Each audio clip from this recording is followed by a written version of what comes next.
And welcome to episode number 139 of the Smoky Mountain Rewatch Along Project. I fucked up the intro, but what the hell? This is podcasting the way it used to be and the way you like it. This show is production of the Something Else Podcasting Network, and as I may have spoiled for you a second ago, it is episode number 139 of Smoky Mountain Wrestling from September 24th, 1994, taped September 5th, 1994 from the Cumberland High School in Cumberland, Kentucky. My name is Arya, and joining me as always is the 101st wrestler who is better than Seth Rollins. It's Trae. Trae, how the hell you doing today? Hey, not too bad. I got my right hand man, Astro Peach, literally right here on my desk where you can be petted by my right hand. So I was looking no gonna, better than that, does it? is he actually at your right hand? He is, That, yes. that, that's nice. Um, so we kind of talked about this on Facebook last night. This whole 100 wrestlers and better than Seth Rollins thing. I, you told me where it came from, but I'm kind of like, where the hell did this start? Why is this a debate and like it's not even like 100 wrestlers nowadays, and like it's your own taste. Maybe you do think there are 100 wrestlers better than Seth Rollins No, now. What, whatever. it But it's was like from 100 wrestlers for all time, right? it was from what I saw, and I am not sure if this is where it started, but where I saw it start, and it was actually I think he did 200. And it was Phil Schneider of the Death Valley Driver Video Review Board fame. And I only saw part of the conversation where he had quote tweeted and he said, fine, I'll do 200. And the criteria was anybody who had wrestled in WWE, which fuck, goddamn, Tiger Mask, Tatsumi Fujinami, Ricky Choshu, Antonio Inoki. Like, think of the people who have had matches in WWE. But the point of it, and Phil himself said, look, I was born and raised on DVD, and if you challenge me to make a list, I'm going to make a list, and that's hey. Like the other thing is like it's so fucking subjective. Like people are really fucking up in arms about this to an insane degree. And it's like, okay, if some of you really like Seth Rollins, great. There's nothing wrong if you like Seth Rollins. Knock Did yourself you out. see? I like the great Khali. I'm not gonna lose my shit if you don't list him in the top 100 wrestlers of all time. But I like the fucking great Khali. Did you see that I had a tweet in that caused a ruckus? Uh, maybe because every so often I do just scour your Twitter because it is an entertaining little Twitter page. What did you say? I wrote that Seth Rollins is what you think a great wrestler is when you've never seen a great wrestler. Yes, and I got to tell you, you definitely know a way to piss people off on Twitter. You know, And I don't because even what is it? dislike Seth. Well, I don't even Yeah, dislike Seth. Like I liked him going back to when he was Tyler Black in Ring of Honor. And I love the Shield. I've never disliked Seth Rollins personally. It's just that people who have only ever watched WWE thinks that he is a lot better than he really is. I think he's very good for the WWE style. You know, Yeah. And that's what a good match in WWE is, Seth Rollins is good at that. You know, I, yeah, and I, he's I, I do question, like if he were to go to the other half of the world, the ones that don't, you know, side with WWE in this, worldwide promotional civil war, how would he stand out there? Maybe he would, maybe he wouldn't. We'll probably never find out, and that's fine. But it is what it is. It's completely subjective, people. And, you know, it's whatever. and there are a Um, lot of people there are a lot of people who I think are great wrestlers who like there's an asterisk because they were never outside of that system. I think Randy Orton's a great wrestler. I would have loved to have seen what Randy Orton could have done outside of that very specific sterile environment. But like to me, it and I'm not and there are people who really only ever worked like one place or were big in one place who are automatic like undeniably really great. But to me, when we're having a conversation about the greatest wrestlers of all time, it and Seth wrestled in Ring of Honor and PWG in the Independent, even wrestled in Wrestling Society X, which we might review one of these days. But it's like If we have a spare 9 weeks. as a top talent, he only ever wrestled in WWE. So like I and again I'm not even shitting on Seth. It's like I would love to know how he would have done if he had, you know, it, look what Moxley did. Moxley left that place and he's been fucking great everywhere. I'm not saying And that Seth couldn't do the same. I'm not saying that Roman couldn't have done the same, but they didn't. and that's their prerogative, And I think like when you started talking about that, I thought of like Arn Anderson and Tully Blanchard. Like, yeah, I know they won the tag titles and I know they had really great matches with the Rockers, but it's like they were not, they stood out like sore thumbs in the WWF. They were not they were not a WWF tag team. They were very much an NWA tag team. And it's like it didn't really work to the same level. You know, Arn and Tully used to be my favorite tag team of all time, and then FTR came along, and I'm like, well, they're right up there. They're that kind of model because they're very much Arn and Tully esque to me. And I know they've Oh been yeah. heavily influenced by the Midnight Express and other teams, which I also love. But FTR, because you got to think about Arn and Tully were only a team full time for what, 2 years. two years? Yeah. I, FTR's I been a ha- great team for fucking decades, so I think I got to say they're my favorite tag team of all time now. I was gonna say at least decade, but it was like 2014, 2015, I think is when they started. Yeah, Um, but yeah, I mentioned this to Dave once because Dave has Arn and Tully on the Observer ballot, and it's like, or the Hall of Fame ballot. I'm like, they should both be in my opinion, but they are not a Hall of Fame tag team. Like they don't have the longevity. They have separate longevity, but they don't have as a team the longevity to say I'm voting for Arn Anderson and Tully Blanchard because they're a Hall of Fame tag team. Like like you can't even say, oh, well, they were in the Horsemen from '85. Like, yeah, they were in the Horsemen from '85, but Tully was a single and Arn was teaming with Ole. It's like they really didn't start teaming until Luger joined in '87 and Luger became the single. And Arn and Tully became a team, and then they never teamed again after Survivor Series '89. In fact, they didn't Arn even and team in Survivor Tully, Series '89 because Tully was fired. Arn and Tully both have stronger cases and individuals than they do as a tag team. Yeah. And Dave never responded, and I don't really expect him to, but it's one of those weird questions that if we ever get Dave on the show, everyone else asks him about star ratings and whatnot. We'll be like, why is Arn and Tully on the ballot together? He might hang up on us. No, Um, Dave. I wish that I was as even keeled as Dave. I I don't know if I wish quite that because I'm like, if I were to sit on Twitter and deal with all these douchebags all the time, I'd probably go fucking nuts. It's like he gives people the time. He gives too many people the fucking time of day who don't deserve it. And Yeah, and it's like, mhm.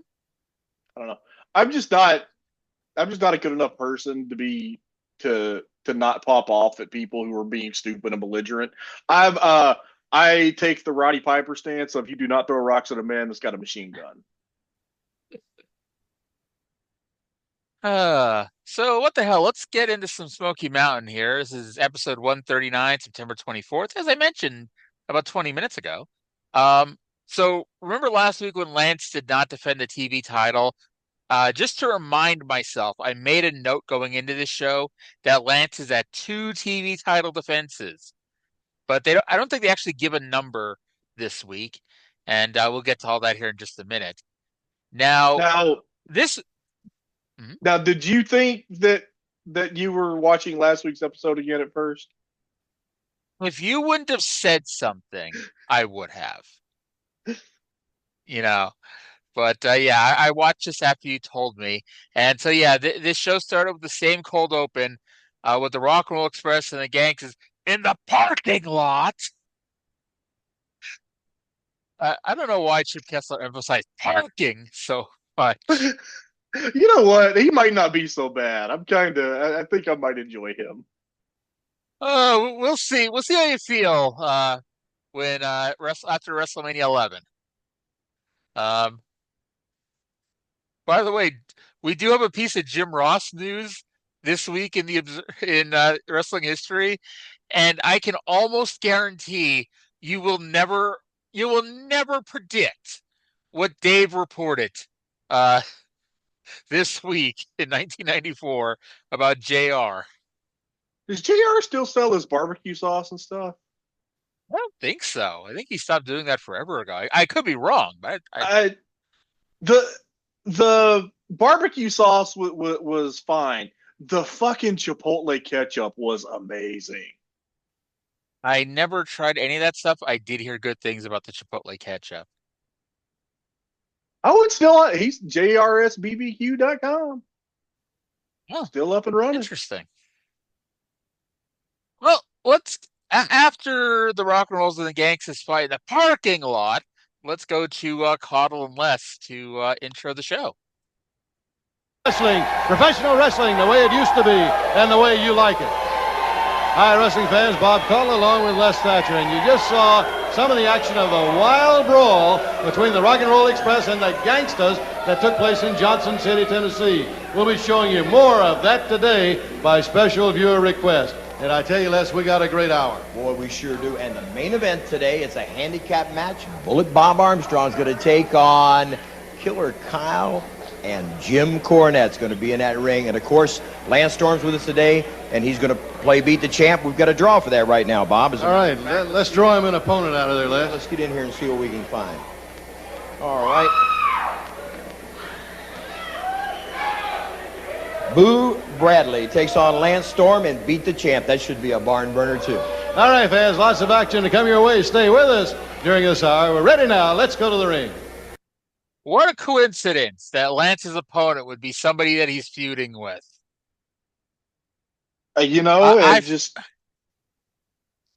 You think that maybe, well, you think Les would take a bribe? I believe Dutch did at one time. Dutch definitely, Dutch didn't take a bribe. Candido owed him some money, and by sheer dumb luck, Candido just happened to be pulled for Beat the Champ. Yeah, and he also didn't take a bribe that time. He got drawed and then gave it over to the mighty Yankee. He didn't get a bribe. He was sick, or not sick. He got injured while putting his gear on, if you remember correctly. Almost broke his whole body. Yeah, I can't believe you would impugn, Dutch Mantel like this. If he ever gets back from Puerto Rico, he may come here and kick your ass. I don't think he's coming back. I'm starting to think he's not. But Bullet Bob versus Killer Kyle and Jim Cornette is our main event this week. By special viewer request. You caught why that was funny, right? I guess not. When was this episode taped? The same time as last week's episode. When did they get the special viewer request to replay that segment? The same time that Mid-South got all the fucking dream match ballots. They did do that the one time, didn't they? I think it was like Kamala returned to the territory one week, and on the same taping, Kamala won the dream match. Yeah. Oh, God. You gotta love wrestling sometimes. Anthony Michaels and Brian Logan versus the Gangstas. Now, Brian Matthews introduced the match, of course, and he steps out of the ring, and New Jack gets right up in his face on the ropes, and I'm like, wow, why is he giving Brian Matthews the what's what? And it took me a second to realize, no, he wasn't doing that, just a coincidence, because that's where he went to grab the ropes so he could be patted down. Which still pops me every time. Brian Logan had the audacity to kick out a Mustafa Vader bomb, so Mustafa and New Jack beat the snot out of Anthony Michaels. And I wrote that before remembering that Anthony was Snot Dudley. So, call that a coincidence. Maybe they beat the snot into him. There you go. Gangstas won with the 187. Brian Logan did not even attempt to make the save for his partner. I mean, can you blame him? I really can't, but it's like at least put forth half of an effort. Brian or Anthony Michaels is like looking up at the lights, getting his ass kicked here, and Brian Logan's like, blah de da de la de da. It's time for New Jack's promo. New Jack Mustafa, the Gangstas. Any way you look at it, the rock and roll, Ricky Morton, Robert Gibson, they're not going to be pushovers. Let me tell you something. Rock and Roll Express, when you got in the ring with us, what'd you think? You thought we was soft? You thought we was easy? You thought maybe we was cotton pickers? Wrong. Maybe you thought you had some homegrown Negroes? Wrong. Maybe you thought you was going to be able to do to us what you done did to everybody else. Well, now, son, you in for a fight. You in for the fight of your life. Some of these folks better get the last look at you, because when we get a hold of you one more time, we gonna hurt you. I don't care what it takes. I don't care what I got to bring in the ring. We gonna hurt you. I'm out for one thing. I want to hear some bones breaking. I want to see some eyes being pulled out their head. I want to see some teeth being knocked out. I ain't coming here to play. I'm coming here to get paid, but most of all, I'm coming to put an end to a myth. That rock and roll was created by some Caucasian with a guitar up on some hill in Kentucky. Wrong. We created it. We just let you borrow it for a little while. Rock and roll, we gonna borrow you for a little while. And we gonna beat you like your mamas should have beat you a long time ago. We gonna beat you like your slave owners' ancestors used to beat us. That ain't gonna happen no more. All I got to say, kiss your ugly kids goodbye, smack your fat wife, and get ready. Bring your white butt to New Jack and Mustafa, cause boys, you in for a treat. And it's not long when we get you, you better know you been got. Ooh, fans, what a collision that one is gonna be. The Rock and Roll and the Gangstas. We're gonna be back right after this. They're gonna borrow the Rock and Roll Express and beat them like their mama used to beat them. I'm gonna give this Any the same notes? review. 10 out of 10, no notes. One note. That was a very poor noose, very low quality rope. That's not gonna hold anybody. Especially if they got a fat butt and a fat wife. Mustafa had a noose, ladies and gentlemen. And it helps when we explain that to the people and not just start talking about nooses while the Gangstas are cutting promos. I'm sorry. I guess I didn't realize that the noose wasn't referenced in the promo. Oh, this is if we were ever going to get canceled. I mean, I didn't even look. That's not. I mean, we got canceled 6 times over on Tuesday, but I just observed that there was a noose and it was poor quality. I just like that you know the quality of a noose. What? You look at the fucking rope. That looked like that was a little pissy piece of rope. That was not a quality piece of rope. Plus, we've seen people get hung like half a dozen times on this show. At this point, we should fucking know what a good noose looks like. I'm going to tell you. I'm going to tell you what I used to write on student essays when they wrote hung in that context. Horses and porn stars are hung. Criminals are hanged. To be fair, Tim Horner and Bobby Fulton and I guess Ricky Morton got hanged a few weeks ago. They aren't criminals. To be fair. Oh, God. So kiss your ugly kids goodbye. And I gotta say, even though like half the time we can't even really comfortably talk about what, New Jack is saying.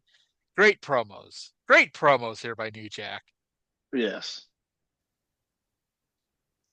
So we get the replay of Bruiser Bedlam attacking Dirty White Boy with a strap from last week. And it's like, I still love it the second time around, where it's like he's getting strapped by Bruiser Bedlam, and of course selling it like there's no tomorrow. And then that sissy Jim Cornette gets the strap and is strapping him, and he more or less no-sells it and pops right back up to his feet. I love it. Yeah. Yep. So remember like 2 weeks ago when they did the local promos building up to the house show match between the White Boy and Bruiser Bedlam, where, if White Boy loses, he gets 10 straps, but if Bedlam loses, he gets 5 and Cornette gets 5. It's time to finally book that match. Let's go to the Dirty White Boy, who's going to challenge for this match. Heavyweight champion, the Dirty White Boy, who last week got whipped right in the ring by Jim Cornette and Bruiser Bedlam. I have never in my life been so humiliated the last time I got a whooping with a belt. My mama did it.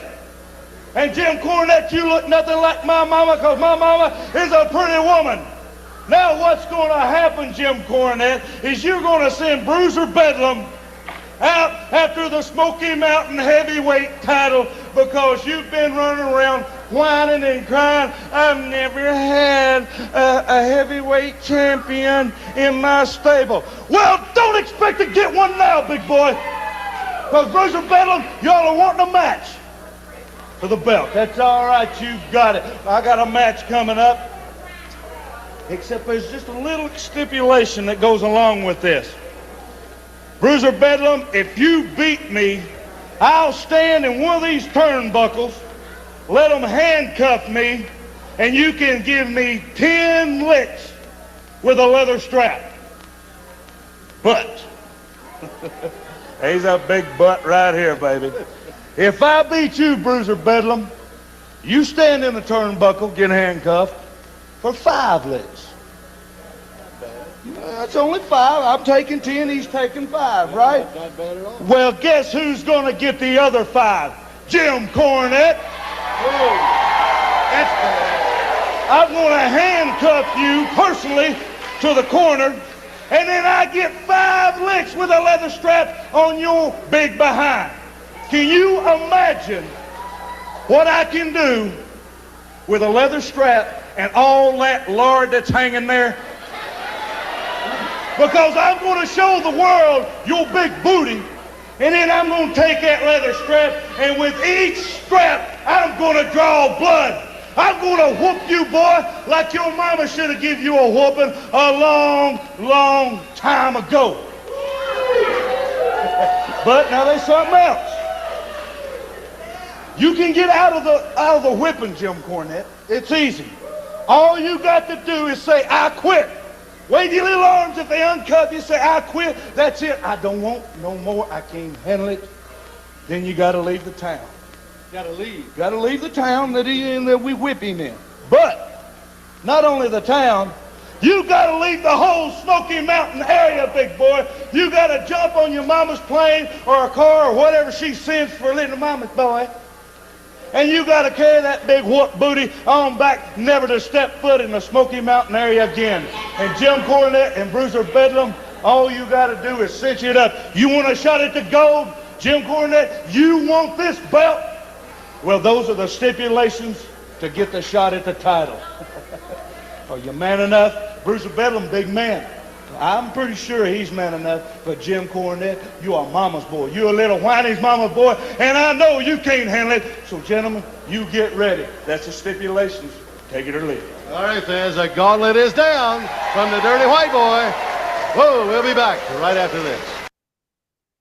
So, White Boy is a beautiful mama, apparently. Well, he has a beautiful wife, so yeah, lots of beautiful women in his life. Lucky man. I think it's funny. Like, I'm not saying both can't be true, but it's like obviously White Girl is a very beautiful woman. But we've seen on the show he lives in a school bus in a dump in a junkyard, And you think Kimberly lives in the school bus in the junkyard with him? I thought he lived right next to Central Park. You think he moved back to the bus? Oh, yes, that's true. He did move to Central Park. So does that mean he met Kimberly after moving to Central Park? He met another part of me. I know you love the girl. He met another white trash, Southern hillbilly up in Central Park, New York City. I believe that they had a pre-existing relationship. Eh. Um, so needless to say, and I know we kind of put Chip over at the beginning of this show.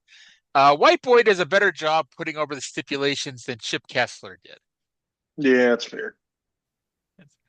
Um, and it's like I like the idea too because it does answer the question: why would Jim Cornette put himself in a situation where he has to take 5 lashes? You know, I know it's the agreed Yeah. upon stipulation, but like, what would happen if he just didn't do it? You know. Now How with are that they going to said, get out of that one, you think? well, I guess they don't specifically say the title's on the line. At least in this promo, they didn't specifically say it. I think I mean, it's Cornette heavily probably just take the lashes. probably. Um, Now I did hear a rumor that several years later, Jim Cornette did lose some kind of loser leave Smoky Mountain area match to Terry Landell.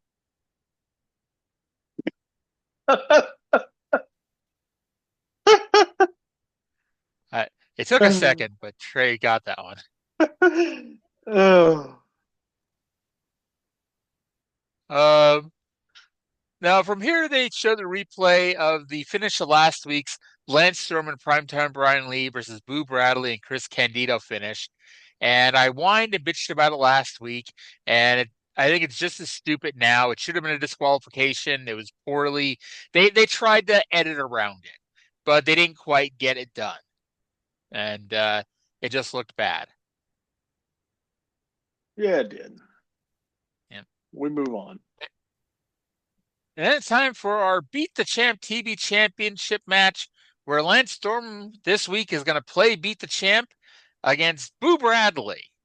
And we mentioned on Tuesday the tremendous theme that Boo had. Do you want to tell the people what it was? It was Magic Carpet Ride by Steppenwolf. Yeah. Perfect selection. That was an inspired selection. That was a Cornette pick. That's Cornette's music taste. Yeah. I mean, I guess I don't know that every song is a Jim Cornette song. I mean, outside of things like the Dirty White Boy and like the Rock and Roll Express and things like that. But it's like, Jericho talked about how they ended up with Rock America. That was a Jim Cornette pick. And speaking of which, I don't know why I wrote this down, but it is true.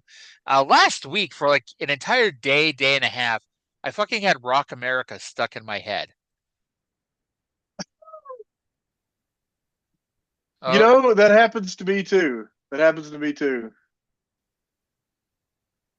By the way, at one point during this match, and I gotta ask if you either noticed this or maybe I was just going cray cray, but Boo Bradley hit a power slam, and then I could swear to you, for like half a second, he began doing the Blue Meanie dance.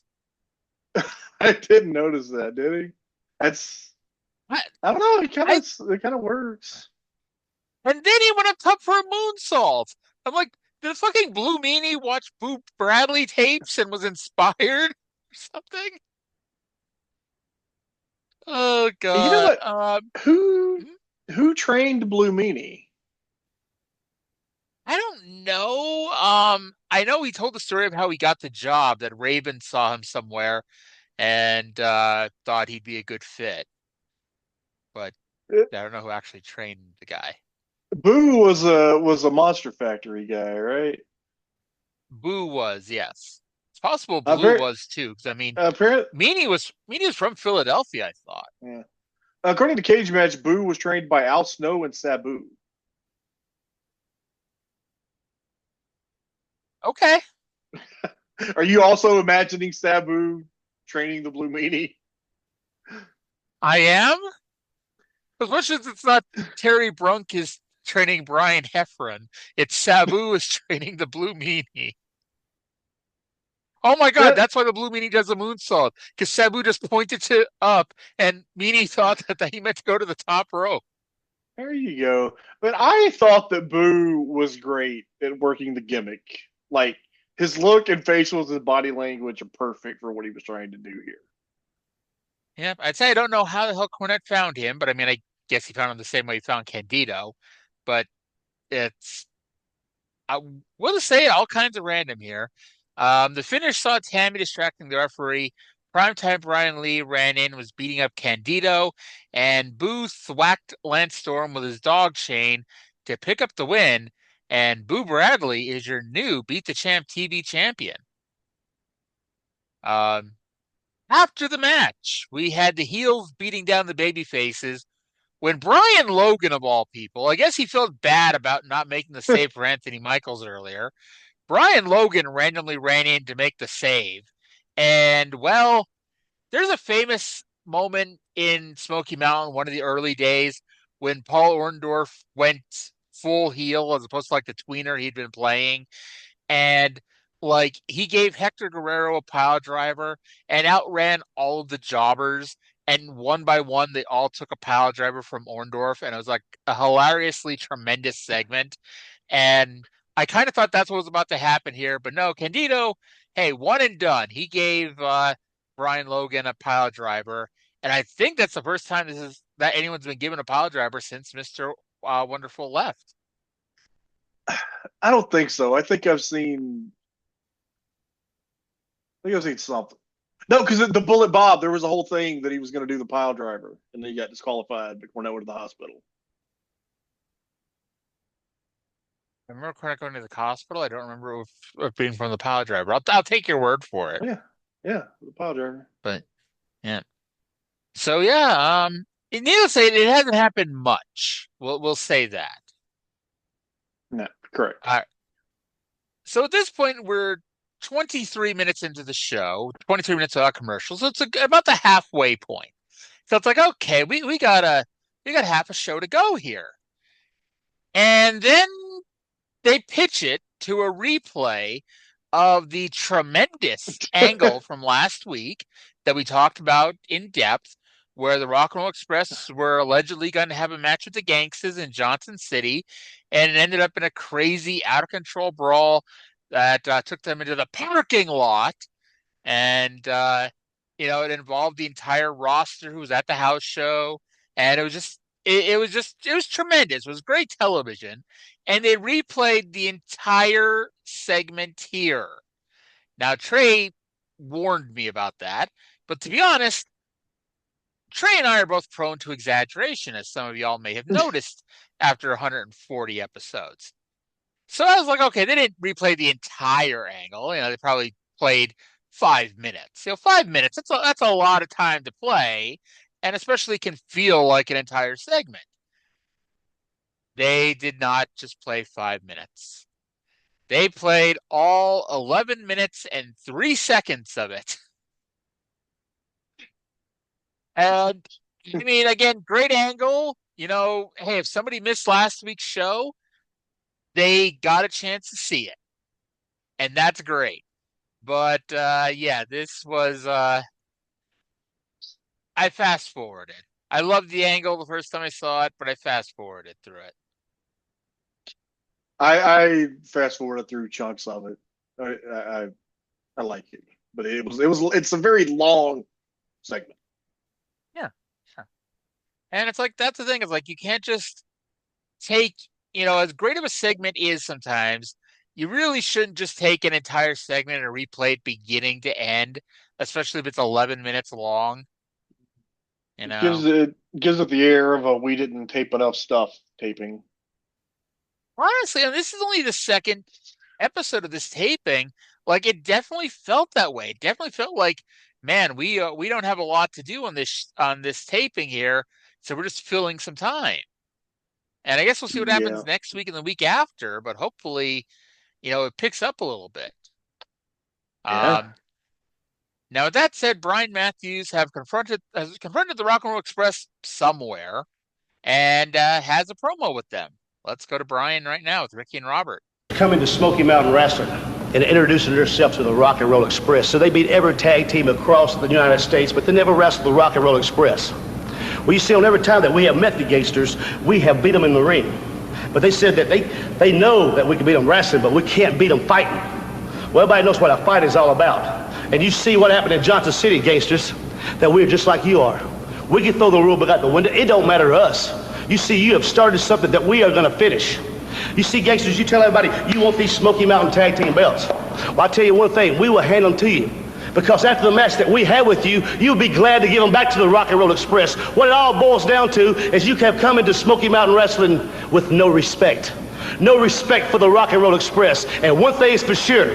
One thing you can guarantee on, that when we get through with you, you're going to have more than respect for the Rock and Roll Express. No respect.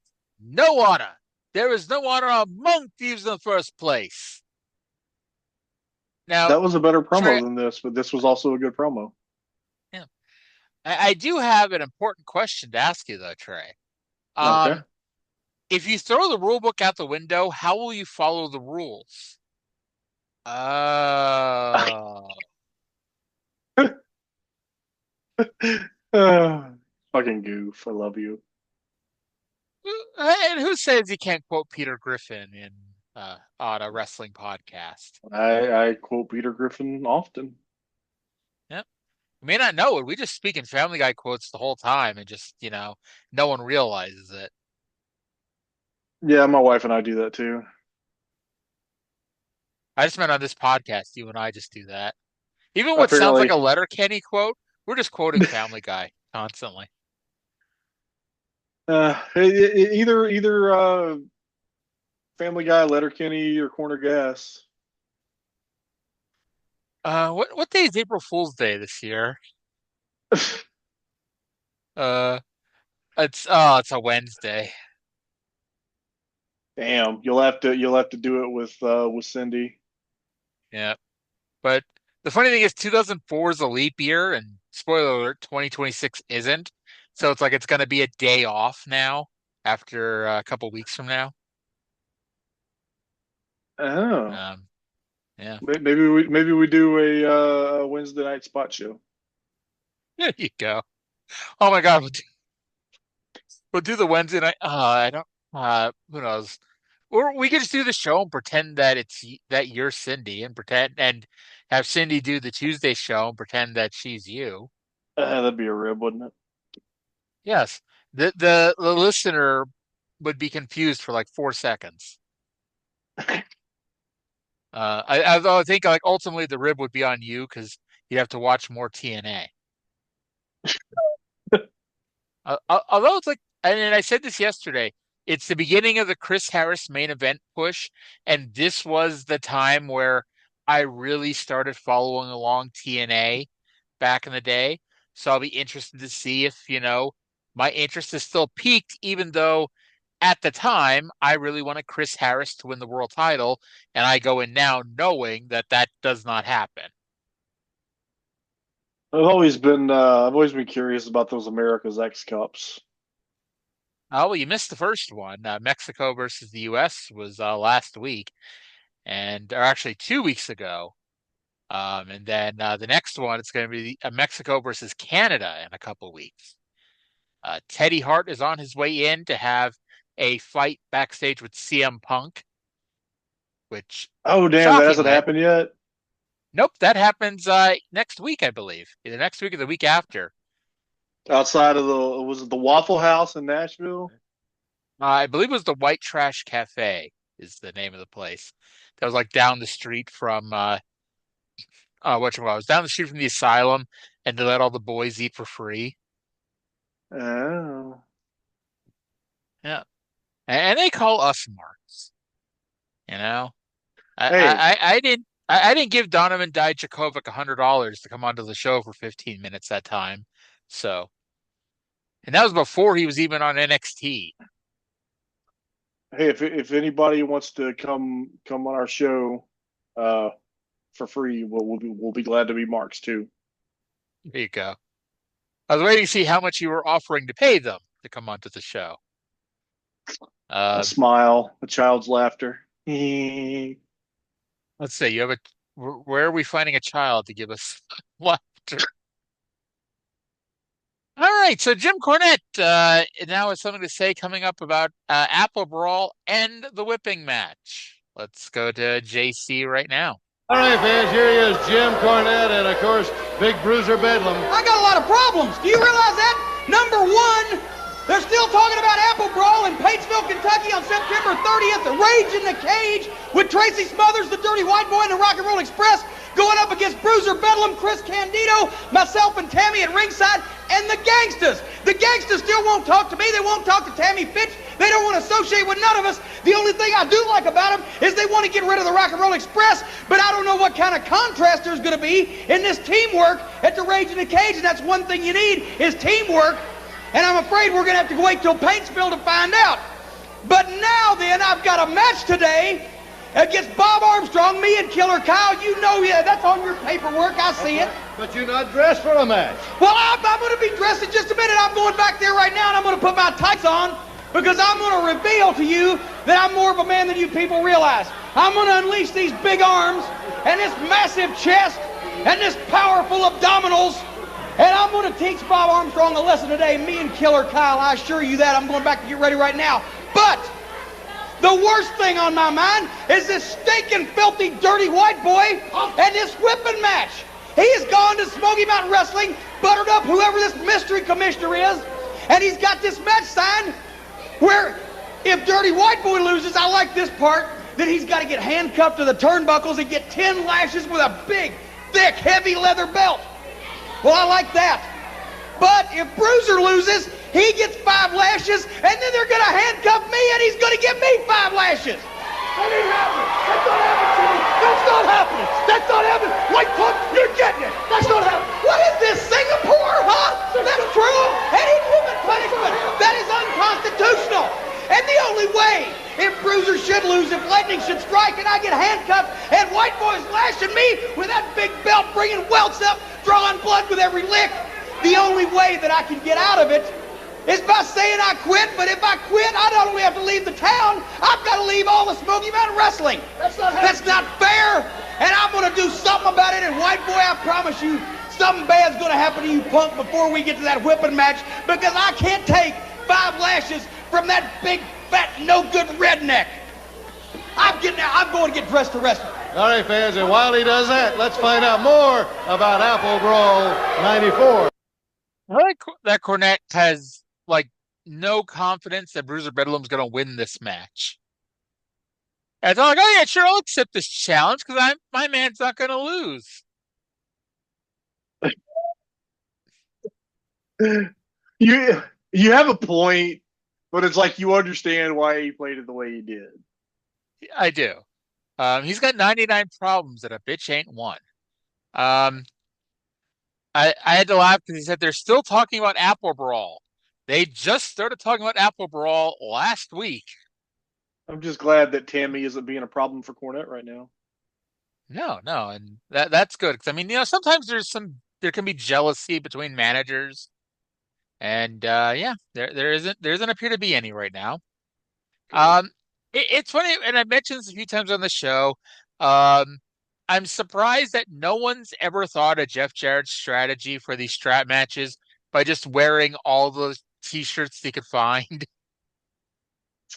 Oh, and Jarrett wore all of the TNA merchandise for that strap match against Samoa Joe. Yes. Oh God. I didn't want the guy to be world champion, but occasionally he could do something funny like that. Did you see the new retrospective on Global Force Wrestling? This is the second day in a row I've been asked that. Yes. Did I ask you? No, Cindy asked me yesterday. Oh, okay. I'm trying to keep in time perspective here because, Cindy asked me on the show yesterday. Yeah. You're telling me you didn't listen to this yesterday's show? Technically, you could have because we taped the show on Wednesday. We should tape it on Tuesday. But yeah. I saw it and again, Scotty from WrestleSpective, he does good shit, and to my surprise, he's a one-man team. He does really terrific work. I have a low opinion of certain YouTube wrestling quote unquote historians, but he's not one of them. He's terrific. Yeah. I know I started watching Defunct Championship Wrestling somewhere in season 1, and he just finished season 3, episode 30. So, if you want to learn, because, hey, I know a lot about wrestling. Trae knows a lot about wrestling. I learned a lot by watching those Defunct Championship Wrestling things. He doesn't just do Defunct Championship Wrestling. He does also features, on other weeks too. Yeah. It's a quality channel to subscribe to. There's not too much content or too little content. Yeah, the one on Southeastern recently was very enjoyable too. Yeah.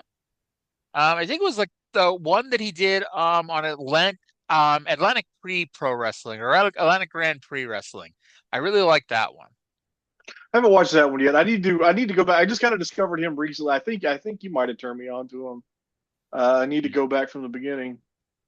It's funny because I thought you were a regular viewer because he did one on Smoky Mountain, and I told you not to watch it because he talked about an angle that we were in the middle of watching, and I didn't want you to get spoiled on it.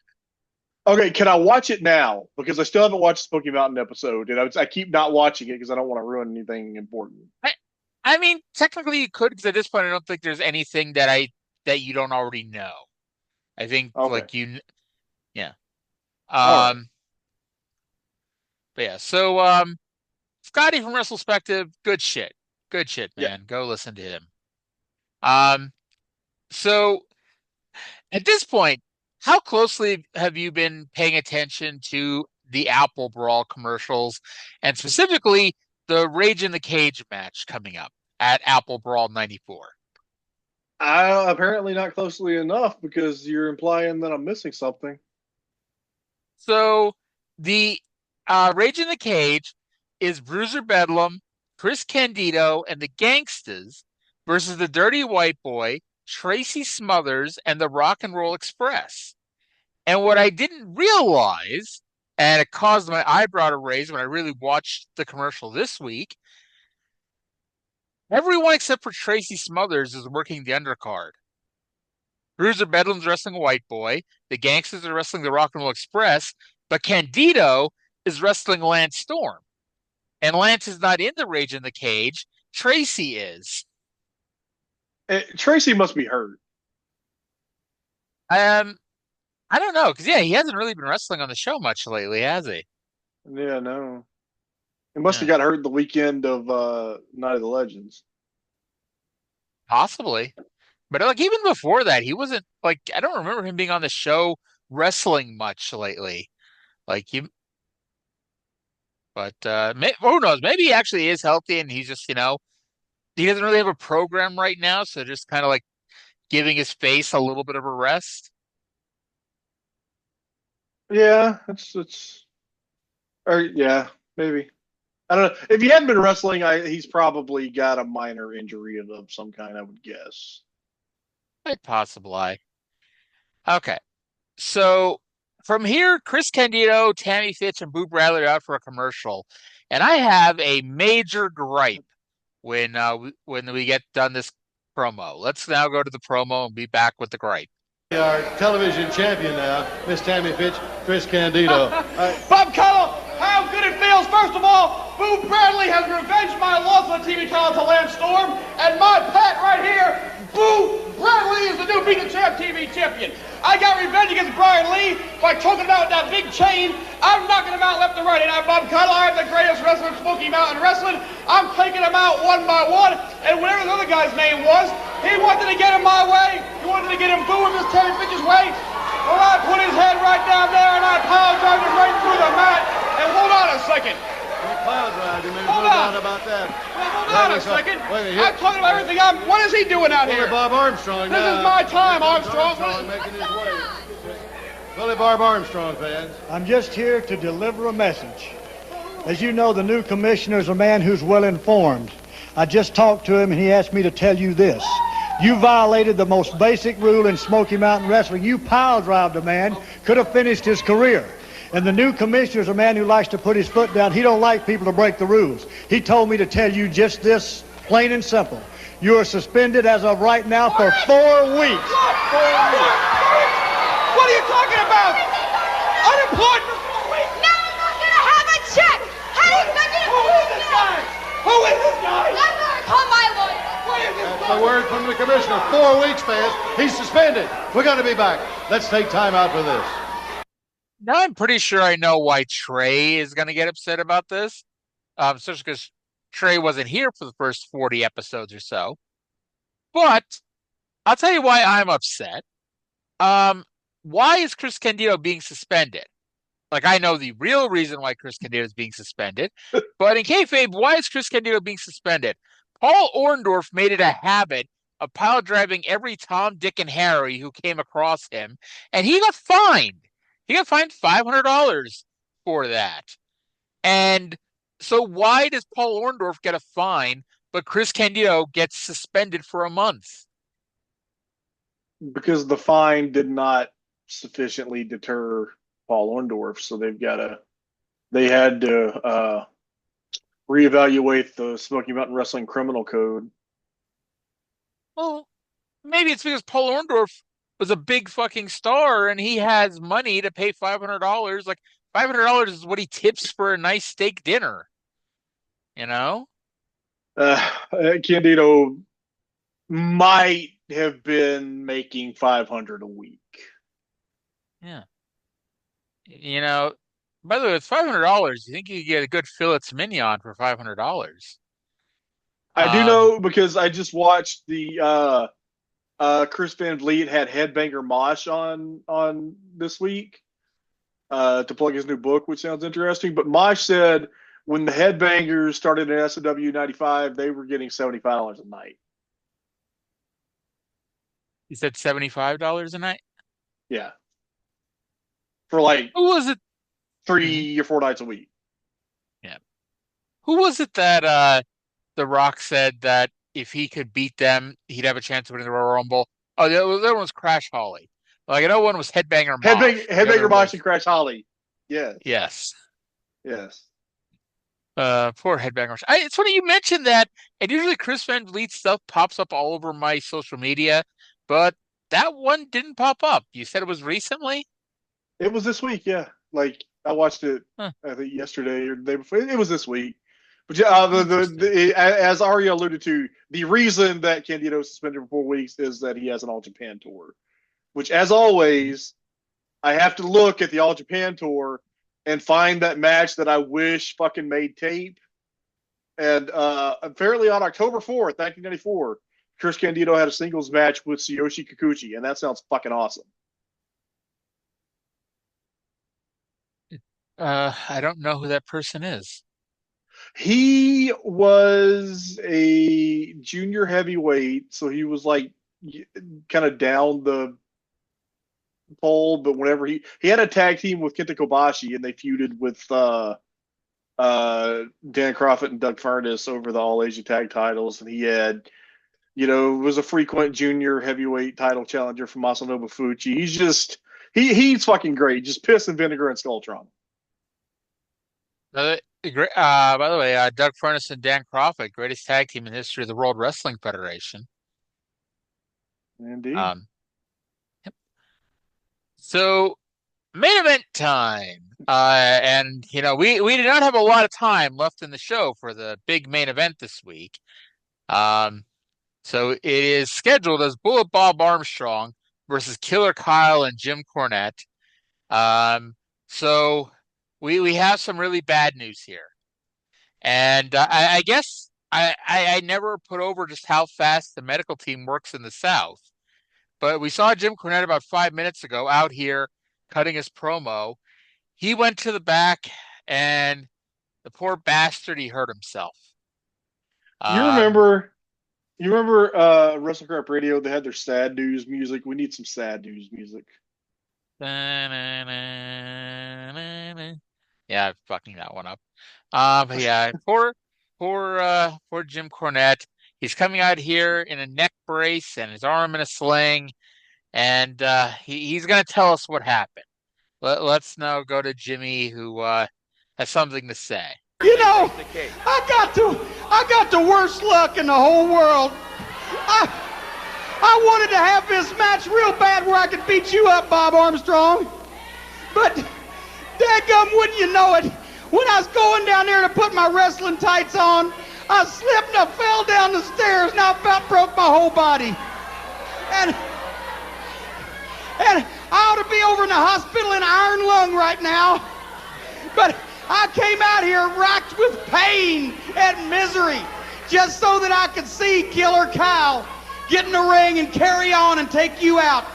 And I'm going to tell you something, Bob Armstrong. I'm going to go to the hospital tonight to get all fixed up from these severe injuries. But I'm going to know that you're going to be there too in that emergency room, because after all, you ain't nothing but a stinking coward anyway to begin with. You ain't nothing but a hound dog. Crying all the time.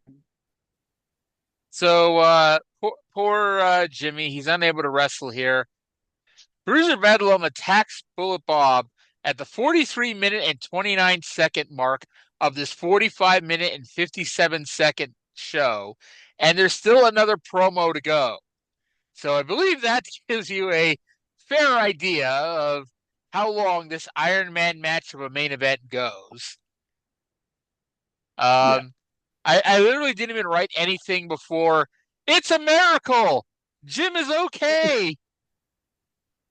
He got in the ring, which, by the way, despite being a legal participant in the match, Jim Cornette getting in the ring was a disqualification. And then immediately after, Bruiser Bedlam hit the ring and they disqualified him again. I was going to say, like, maybe Mark Curtis really quickly counted to 5 since Cornette and Killer Kyle were in the ring at the same time. And we just didn't see Mark count to 5, I guess. I need more prime Bullet Bob Armstrong in my life. Okay, the way he moves in the ring should be studied. Like, it's not over the top, but there is just enough like showmanship that you can easily see why he was a top babyface in some Southern territories. Okay, I'm happy you elaborate there, because I was about to ask you, do you think this is prime Bullet Bob Armstrong? But okay. The Armstrongs are all over our fucking shows here, you know. I'm sorry. I guess I meant in the context of like the small amount of prime Bullet Bob that I've seen. We're getting all the Armstrongs all over these shows. We're getting a Dirty White Boy on all these damn shows. Too bad we don't have an Armstrong in World Class. We could just do it, you know, an Armstrong a week. We have Brad on Mid-South, Brian on TNA, and Bob on Smoky Mountain. And every so often, Scott and Steve show up to collect a paycheck. Can we watch this All Japan show that has Candido and Dory Funk Jr. against the Eagle and the Falcon? Jackie Fulton and Steve Armstrong? We may have to. Like, there's one week where there's no Armstrongs in any of our shows. Oh, can't have that. No. We are not an Armstrong-free zone, we'll say that. Anywho, remember how I said we had another promo to go? Dirty White Boy and Bullet Bob Armstrong are at the desk for a talk. All right, fans, right now we're with us, the Dirty White Boy, Bullet Bob Armstrong. That's probably the sneakiest trick that Jim Cornette's ever pulled, Bob. And you know, it seems like he's full of surprises this week. But I got a little surprise for you next week. I mean, surprise, surprise. And you ain't going to like it one bit, Cornette, so be listening. I got a big surprise for you. Hey, you know, Jim Cornette, Bruiser Bedlam just got a little taste of this strap right here. But what I want to do is get your big booty and just wear it out and just cut the blood right out of you. Amen. Amen. That's it. That's going to wrap it up for this week. Next week.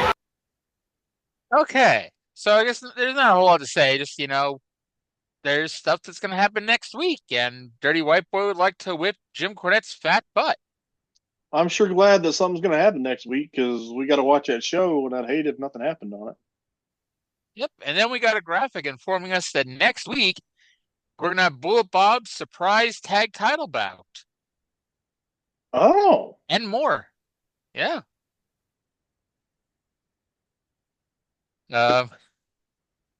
Is it really a surprise if Bullet Bob is having a surprise tag title bout? I mean, I'm looking at what you have sent me now, and those are a different color, so I think they're meant to be different things. There's no comma though, neither punctuation nor Charles Wright. Charles Wright would be a boon to the show. You should know how deep this comment went, since I had the screenshot ready to send to you for like since yesterday or the day before when I watched it. And like when you joined the show, I queued it up onto Facebook ready to send it to you as soon as we got to this point. I was very proud of this comment. And I was proud for you. Either Bullet Bob's going to have a surprise tag title bout, or we're going to Bullet Bob surprise and a tag title bout, which is going to be weird because, like I said last week, the Rock and Roll Express are not at this taping. By the way, again on the Headbanger Most interview, he has a very funny story about doing wrestling a job match against Papa Shango very early in his career. Care to share the funny story? Oh, I sure. I mean, I'm not going to tell you. So it was like, so he trained at the Monster Factory, and then he and Glenn Ruth were going to be a tag team. But before they ever had a tag match or anything, like he had it. You know, whenever the WWF was in the Northeast, they'd always use Monster Factory guys, and he was barely trained. Like, well, come along and you'll get paid, and they won't use you, but they'll see you. And so then he gets there, and the first night he has his first match against Adam Bomb, and everything, you know, went fine. He Scott Levy, Johnny Polo knew him, so kind of led him to the match. So the second night he gets there, he's wrestling Papa Shango, and he goes to say, hey, you know, you know, whatever you want to do, and I'm not going to do the story justice, but Papa Shango, he's asking, well, how do you throw a punch? And he's trying to explain how he throws a punch, and he's just not getting it. And he goes, no, okay, throw a punch. Now? I was like, yeah. And Maj about knocked Papa Shango's teeth out. Poor Papa Shango. I do think his timeline might be a little off. Because does he say Papa Shango on the whatchamacallit on the Chris Van Vliet interview? He did say Papa Shango, yes.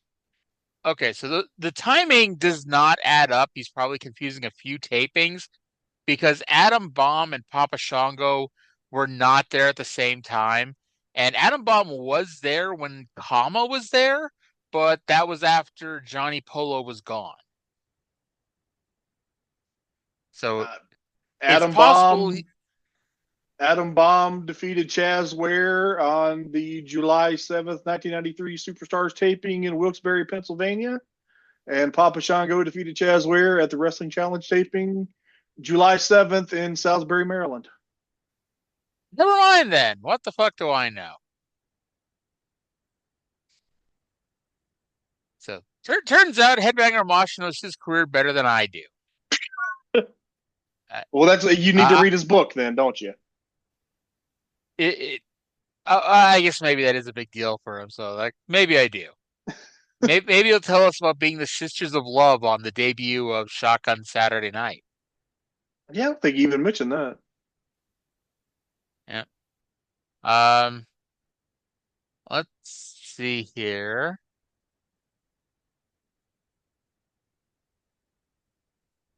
So apparently we have some stipulations for the main event of Revolution. Now, Trae, do you need to put your fingers in your ears, or do you know what the main event is? Well, I know half of it. I mean, I know the main event, and I know half of the stipulation, but I don't know it. Just tell us, tell the people. So the main event of Revolution is MJF defending the AEW World Title against Hangman Adam Page, and the stipulations are: first, it will be a simple professional wrestling match, and Page insisted and then offered up if MJF. Okay, so okay,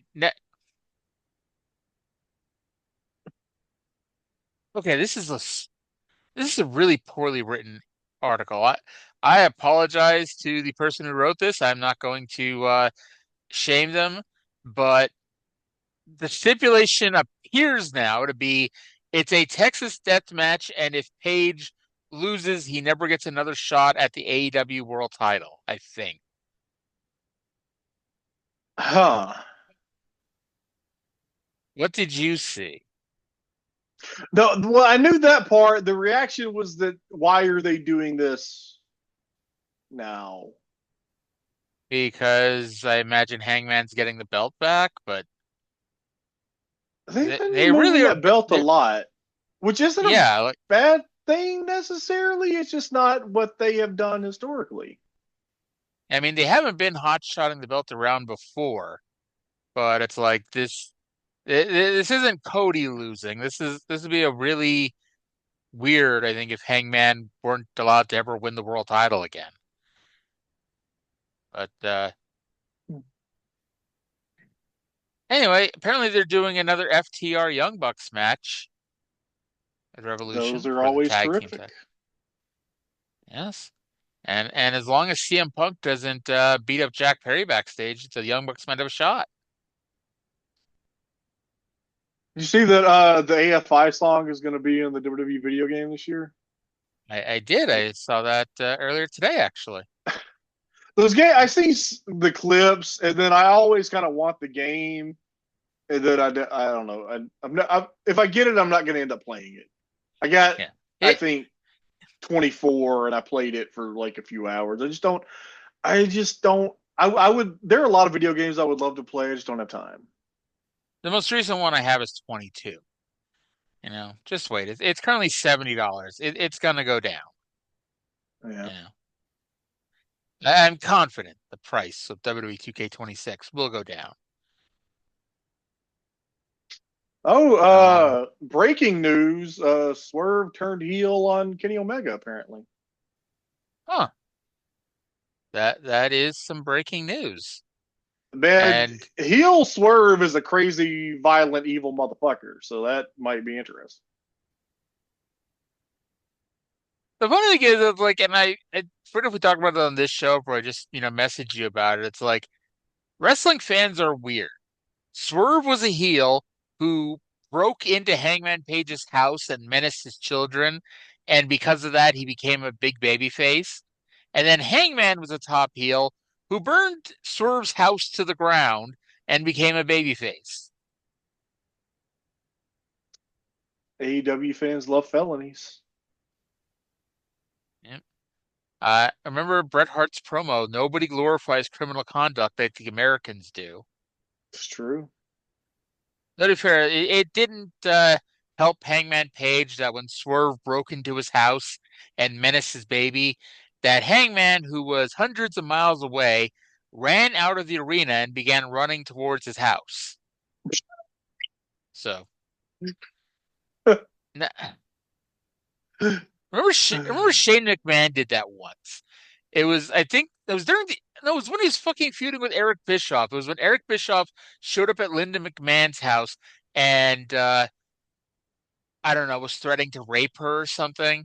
And Shane at Raw somewhere in the Midwest started running out of the building to go save his mom. Eric Bischoff and Linda McMahon are both terrible human beings. What did Eric Bischoff do? We don't have time for that tonight. Okay. 139 down, 61 to go. I almost ended the show before telling you what else happened in wrestling. And sometimes this is the biggest draw of the show. So this week, the big news is that Ric Flair found out that WCW put his career on the line in the matchup coming against Hulk Hogan at Halloween Havoc. And of course, Flair was surprised to find this out because Flair was in fact scheduled to lose this match to Hulk Hogan. And he is expected now to be out for at least a little while to sell the retirement. Elsewhere during this feud, they did an angle that they shot for television where the Masked Man ran in to help Ric Flair beat up Hulk Hogan, and Brutus Beefcake ran in for the save. For those who don't know, there is a reason I'm making a point to point out this long-forgotten TV angle regarding Ric Flair, Hulk Hogan, the Masked Man, and Brutus Beefcake. Well, surely that nothing's going to happen to make that look fucking stupid. Yeah, like the whole reveal wasn't stupid enough to begin with. All right. Yeah. Then we get some New Japan news that you might be able to fill us in with some story about this.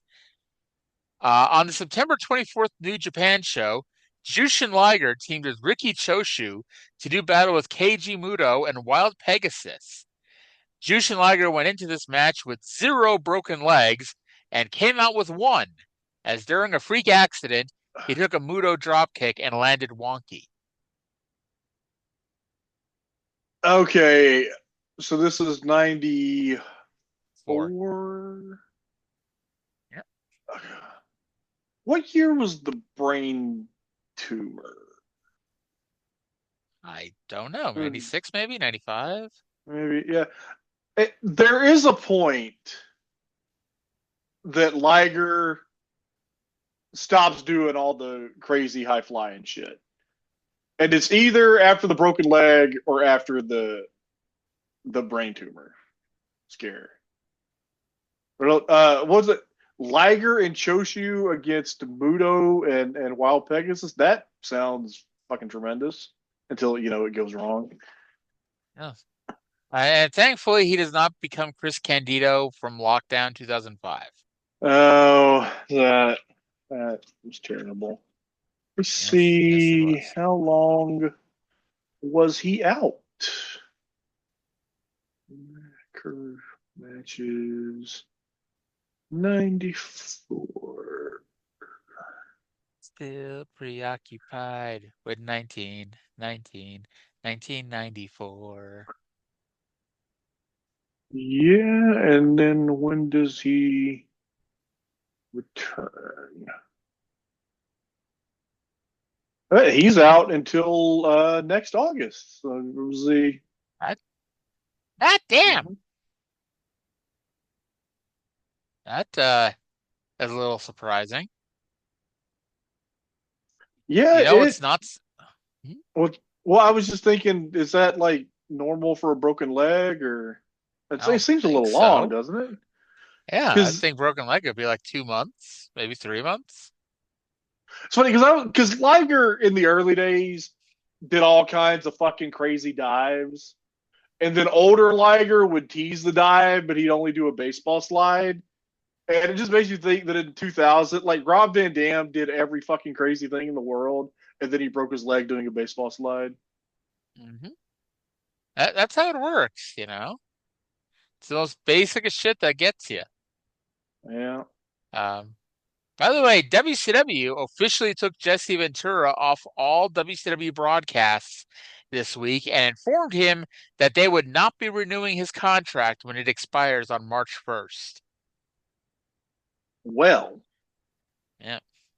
And it's one of those things that's like, you knew it was coming, and honestly, I didn't realize it took this long. I thought it happened before this. I thought it happened like July or August. But yeah, it was obvious. Like 2 things happened. One, when Bobby Heenan came in and was very obviously a much better fit in that role than Jesse was, and then Hogan. Jesse, like he always, he was the heel announcer, so he always put Hogan down. But it's like he really didn't he really didn't care for Hogan come 94 when he came into WCW. Honestly, didn't realize that he was with WCW that late. Yeah. Dave says, and he says he only thinks this at the time, that he believes Ted Turner told whoever was in charge of WCW at the time, I think it was Kip Fry, to sign Jesse Ventura. So, Well, and yeah. hey, when Jesse came in, he was great especially at the beginning. Though it's funny because him and JR were like oil and water there for a bit.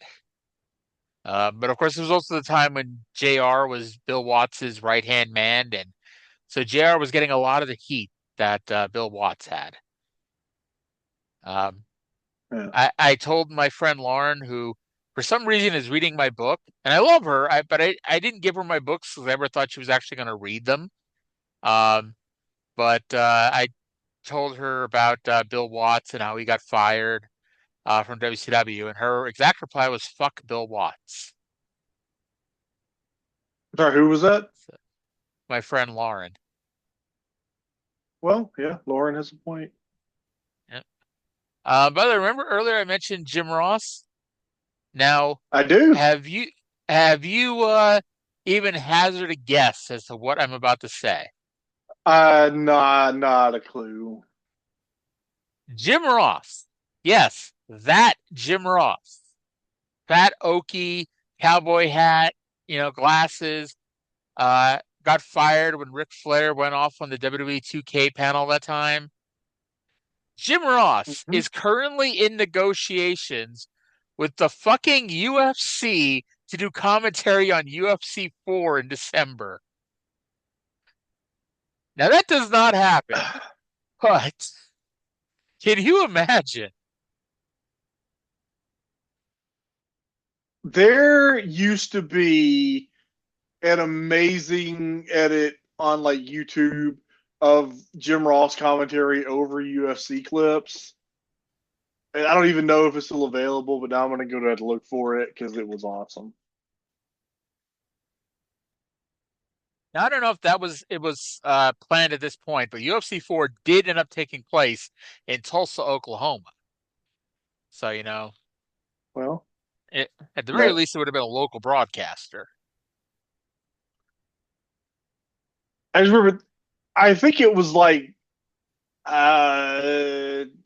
Chuck Liddell and Randy Couture, maybe. There's like a big knockout, and they had the JR, the Hell in a Cell call, "Good God Almighty! Good God Almighty!" He killed him. I killed him. With God as my witness, he is broken in half. I'm pretty sure that was, I think it was on one of Mick's DVDs, and he was like, in that one moment, everything he ever did before that moment in his career meant absolutely nothing. That is the single greatest call of Jim Ross's career. It is, and think about the ground that covers. And it's like, I know, like, and hey, we gave Lawler shit last week, I think it was, but like Lawler, like, really added to that too. Like, yeah, especially like when he went through the cell the second time, and JR just like, good God, and Lawler just deadpans, that's it, he's dead. And I'm like, that was an excellent addition. Like, I think it's funny that Jim Ross and Michael Cole, who are very different announcers, and one of them is great and one of them is pretty bad. They both had their single greatest call within 6 months of each other, and they were both due to Mick Foley. Yep. And I'm willing to bet that JR was probably feeding him lines too. Yeah. Not saying that for sure, but I would tend to believe that. By the way, did you see? I don't know what the hell it was, but the Observer Awards especially have always been a little bit of a controversial, especially ever since New Japan took off a decade ago. But the Observer Awards really pissed some people off this year, and you can't tell them. You just can't tell them that Dave doesn't pick the fucking winners. Just saying. But there was a big fucking thing about Booker T being the worst announcer, and Vic Joseph on NXT last night introduced Booker as his award-winning co-host, which at least I popped for, even if nobody else did. They don't care. Nobody cares less about the fucking Observer Awards and Dave Meltzer than people who can't stop fucking crying about it. What was the tweet I saw that I stole your New Jack commentary for? 10 out of 10, no notes. Oh. Let me pull up the good old Twitter for this one here. Let's see, 1 second. Blah blah blah blah. People stuff. Okay, here we go. This is from Voices of Wrestling at Voices of Wrestling. All of the baby-brained, insecure piss babies who only watch one company are mad at the mostly correct Wrestling Observer Newsletter Awards again. Yes. Perfect headline. That popped me too. Yes. 10 out of 10, no notes.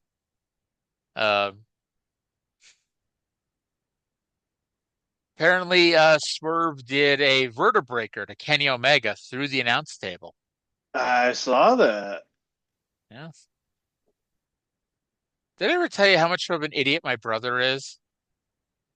How much of an idiot was your brother? I don't know if "was" is the right word. I think is still.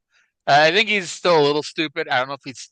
I don't know how stupid though. I think he's got a little bit of a brain anyway. But so I believe I told the story on the air before. But one time when him and I were wrestling, and this was like teenagers at this point, I convinced him to let me try to give him a leapfrog.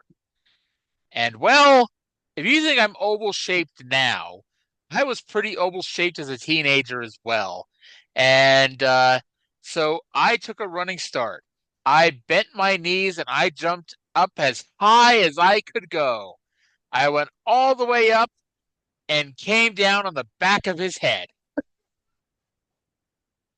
Oh. The good news is I won the match. So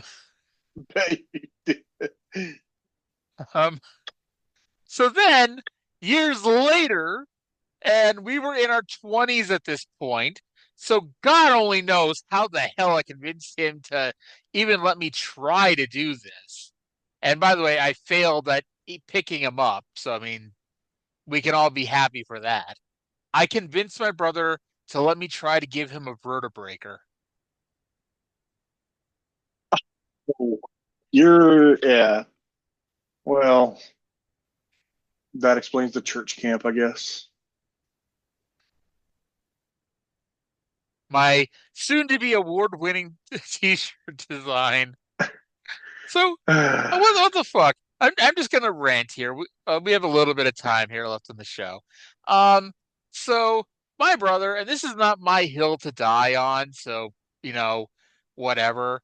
My brother continues to quote unquote work at jobs that don't pay him. Now, he has a real job that does pay him money, and his wife makes very good money at her job.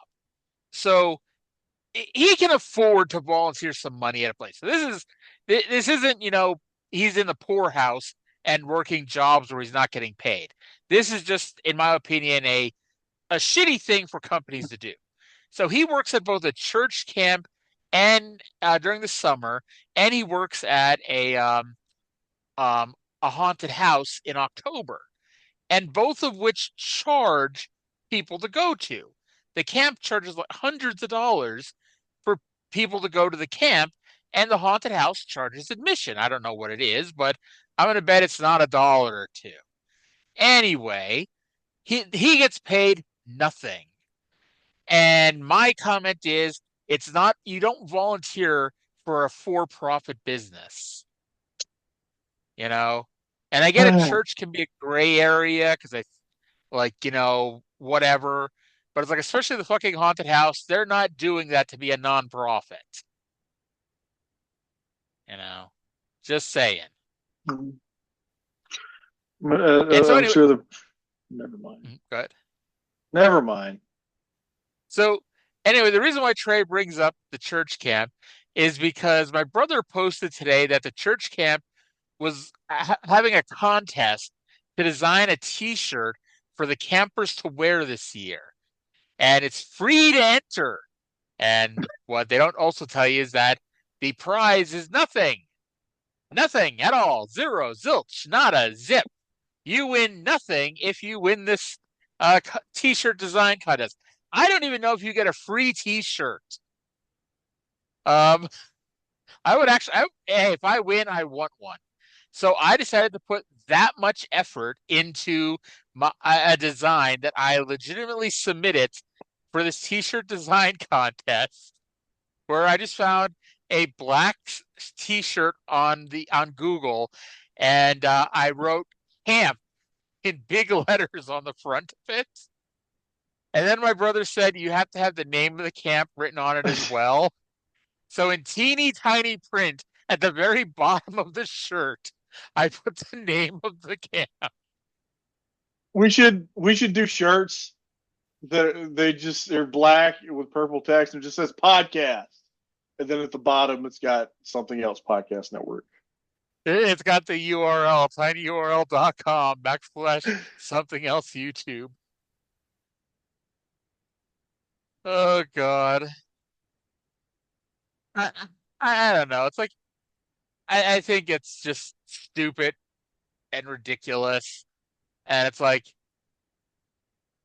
and here's the thing, it's like I volunteered. I used to volunteer, like I don't know if they still do it, but the post office used to do a food drive where you like leave a bag of food at like by your mailbox, and the mailman would pick it up as a donation. And I used to volunteer to do that, to sort the food and whatnot. And like A, it was a couple hours, and B, I didn't make a dime, but C, neither did the post office. And I mean, I do quite a bit of work for a nonprofit that I do technically work for and get paid for something, but I do so much other stuff that it's like there's a gray area between what I'm getting paid to do and what I'm just doing. I guess it's like, are the stuff that you're volunteering to do, are people paying to take advantage of whatever services you're providing? Well, no, it's a nonprofit. Okay, then there's the line that I draw there. But my wife is a much bigger fish in the organization. So when I have a few times introduced myself as depending on what I'm doing at the moment, I am either the internet consultant or Liz's husband. Mr. Trae's wife's husband. Yeah. So speaking of Lauren, she works with this complete idiot that she's always telling me stories about. And today, she didn't say how this got brought up, but they started talking about Pearl Harbor, and her coworker said that he thought Pearl Harbor was in Japan. And she tells me the story, and I'm like, so he thinks that Japan bombed themselves, and we replied by getting involved in World War II?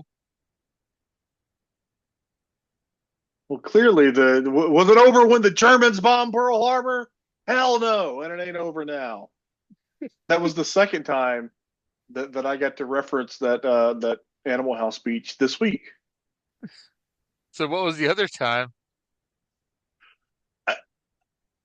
I guess the U.S. beat Germany in some Winter Olympics event, and somebody that I didn't know, they tweeted "Revenge for Pearl Harbor," and some of us got the joke and some didn't. Okay, so they weren't just being stupid. They were definitely quoting Animal House. No, he was. I'm pretty, but 99% sure. Okay. To be fair, people are stupid, Yes, very. Yeah. So, I don't know what the hell else to say now. Apparently, John Cena did an interview with some podcast today, and so F4W Online had about 35 headlines with different snippets from the podcast. And one of them was before SummerSlam 2021, but like apparently before Brock re-signed to return that day, originally apparently Cena was supposed to win that match against Roman and win the Universal title. But the way he described it was weird because it's like, according to him, he was going to win and then the match would be restarted and Roman would get it back. I'm like, am I just like reading this wrong? I'm like, that doesn't mean he got a 17 title. That just means Roman won the match. Can I I rant about something? I think on this show we can allow that. I fucking hate how shitty clickbaitia that not just wrestling media, but all media. But it's like the fucking Observer site is so horrendous anymore. And then it's like Fightful is even worse. And I like Sean Ross Sapp and they do good work and I pay my Fightful Select membership. But the regular fucking website, it's like I almost threw a fucking tire through my fucking window the other day. Just because like they had a headline that was like Kyle Fletcher said this about Will Ospreay. And I'm like, okay, if you missed it yesterday, Kyle Fletcher has launched a vlog. And it was just literally like a joke from the fucking vlog. And now it's like every goddamn joke, everything a wrestler does, every fucking tweet, every line in a YouTube video gets its own fucking headline. And it's just absolute fucking clickbait garbage. It's lowest common denominator bullshit. It's contributing to the intellectual decline of the world. And it makes me fucking sick. I fucking hate it. I'm pissed off about it. Fuck everybody responsible for this. The first time I noticed it on the Observer side, maybe they did it before, but I just didn't see it or didn't really register it. There was a Tony Khan interview about 2 months ago, and they posted like 10 different like news stories with snippets from this interview. And I mentioned the Observer chat that we have that all the people who contribute to the website and me are in. And I said something to the effect of like, I know this isn't my website and I get that, but why did we post like the same Tony Khan interview 10 times? Why don't we just do one post for everything? And it was basically that, what you just said, that it was to get clicked. And like when you Google it, it's like they wanted the Observer site to come up if you Googled any part of that interview. And it's like, okay, I guess. And I mean, again, not my website. Hey, speaking of it not being your website, whose website is it? Because I saw somebody say the other day that Brian and Dave don't own the site anymore. So who does? No, not to the best of my knowledge, Brian. Well, to the best of my knowledge, it's always been Brian, and I guess Dave, like he owns the Observer, but I don't know who the hell would own it. I mean, let's be honest. Brian and Dave don't really post much. Like Brian is mostly concentrates on the audio. Dave does the Observer, and then you'll see the subscriber exclusive Brian or Dave talk about the ratings, little articles. But it's like the vast majority of stuff that gets written and posted there is, everybody else. I don't know. I can't keep up anymore. I didn't even know that Brian was divorced until like the other day. I'll be honest. I heard rumors, but it's like I didn't know that for a fact. I don't know if he ever actually talked about it on the show because again, I don't listen to shows. But it's like the first time I heard the rumor, I went on Whitney's page because I'm friends with Whitney on Facebook, and I'm like, yeah, if they're not divorced, something's up because they're not referencing each other at all. Yeah, I'm friends with Brian, and he posts the kids all the time. So I guess I guess they're getting along well and doing what they need to do for the kids, and that's what matters. Yeah, and that's great. I but it's like Brian has always done a good job of keeping his personal life private, so I don't know how that came out. No. It's like I think Brian last reported years ago that Dave got divorced, and it's like okay, like it's not really a public thing, but it's like okay, I guess Dave may or may not be Yeah. divorced. Um, No, Dave's been but it's like divorced for like a long time. He's the last time I was listening. He was referencing having a girlfriend. I I'll take your word for it. Like I said, I don't really listen to the shows anymore. I Um, don't either. It's been a while, but yeah. yeah, I Um, remember when Brian and Whitney got married. I had no idea that he even had a girlfriend no, until the wedding podcast. yeah, like that's why I said Brian always did a great job of keeping his personal life personal because like I think it was Buddy Wayne that posted it because it was I remember the headline was Alvarez done got hitched. No, it was Vinny. He said so Was it on the Vinny? show. Yeah, yeah, Okay, Vinny's. because I do remember because that's one of the reasons why Vinny got really pissed off at Brian because Brian was constantly talking about his personal life on the show, and one of the things he mentioned was like no one even knew Brian was engaged until they got married, and Brian was like, I don't know why I would have kept that secret, but yeah. Apparently Yeah. they didn't want what's his name, Brent Kremen to show up. I don't even know if Brent still posts on Facebook, but last I checked, I was friends with Brent, but it's like he got really under my skin one time, and I've made it so everything I post is posted so Brent Kremen can't see it. I used to be in like a group with Brett, but I don't know if that even exists anymore. It was like friends or something of Brent Yeah, Kremen or friends friends of and Brett fans. Kremen. Yeah. Yeah. It's like eh, I met him. Did you ever meet him? Brett, no. I met him at the Dallas WrestleMania. He was at the not the Chinese restaurant, the oh my God, I'm blanking on it, the Brazilian steakhouse that we all went to. The group still exists, and I at some point stopped being a member of it. Okay. I would have to look to see if I'm even still a member. I don't even know. It did Um, not say that you were a member, and it would have to me since oh, we're friends. oh darn. Um, but yeah. He's a nice guy, but like it's one of those he's obviously got his own issues, but like once he gets going, it's hard to stop him. And you know, Yeah. I think at least once I got him going and I got a third person involved in the conversation, and when that person got involved, I stepped away. That's how you play it. Well done. Yeah. So I was about to say that was the year that Ed sent us in the wrong direction towards Ring of Honor, but that wasn't. That was 31.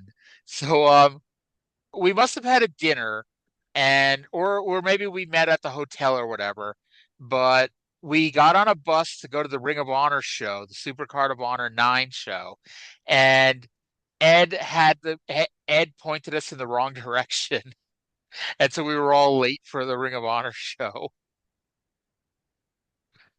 Eh. I don't know what it is about Ed and buses because 32 was the year we were stuck in the Walmart Oh, parking lot.